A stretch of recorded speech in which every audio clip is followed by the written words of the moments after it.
boarding, you know, flight to Mactan from Dumaguete Airport. So the plane is turboprop, no? Propeller plane.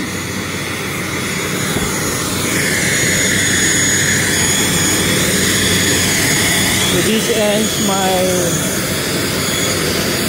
6 to 7 days, no?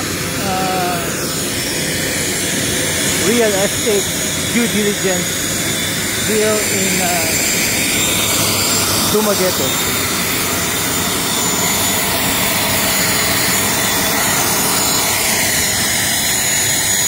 Medyo maliit pa yung airport, no? Ito nga, they're planning to transfer yung airport to Bakong International Airport because the runway here is quite short. So, makapag-accommodate lang itong turboprop. Mahaba yung pila.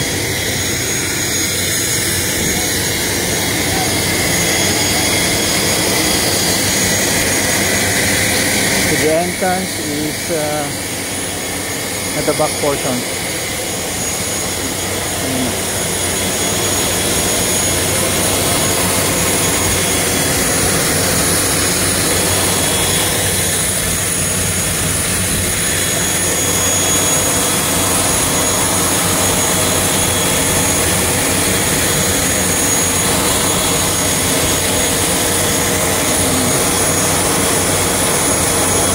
Turboprop, no? Yung propeller niya, isa lang. But this is safer than jet daw. Siyempre yung conventional thinking that aircraft like this, propeller aircraft are generally safer.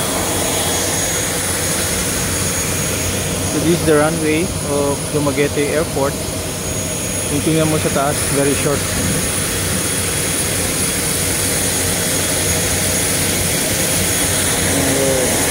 Dan paket na.